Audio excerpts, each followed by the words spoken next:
Tị. Bạn.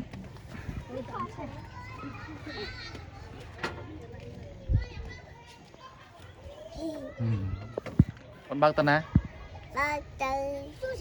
Vui trẻ.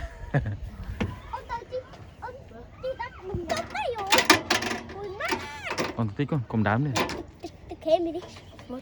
Cầm đám đi. Con cho con ai ban đó con, ta cho mới.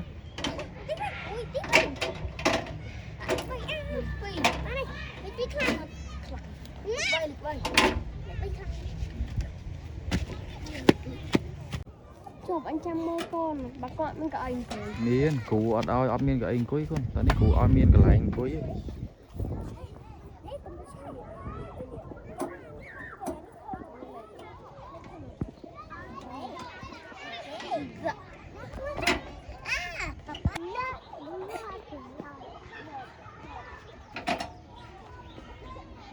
Anh chị à mình hết á.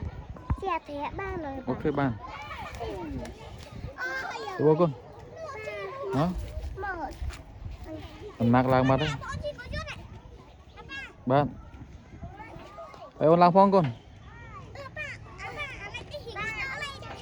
Lang. Tị.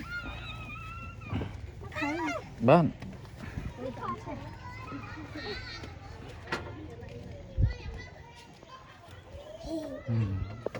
Con bác tên á? Vui trẻ.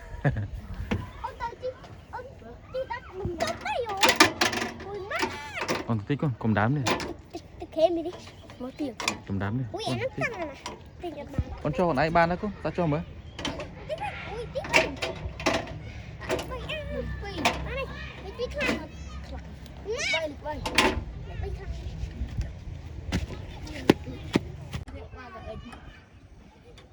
Anh đi lấy từ một. Để ông tí lấy cổ cho này. Hai mặt lấy từ một hề. Nó lấy từ một. Hả? Đi lấy từ một. Đi ra thì bắt ba được. Ủa. Nàng kìa.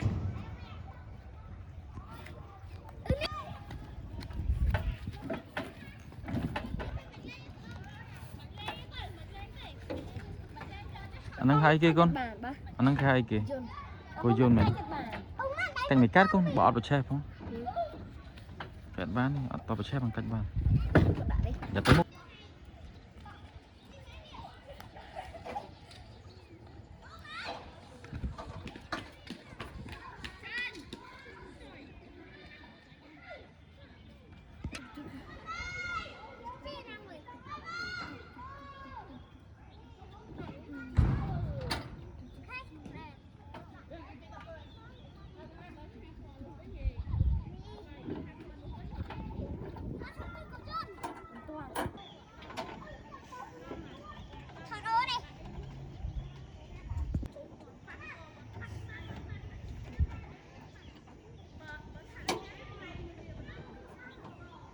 Cảm ơn.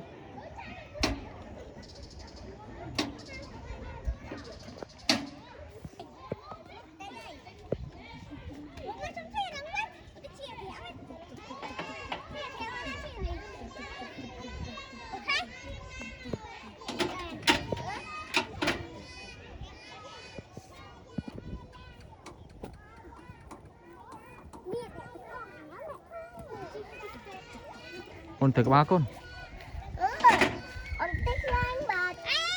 Ôn thử qua giật kiếp con, giật kiếp ôn.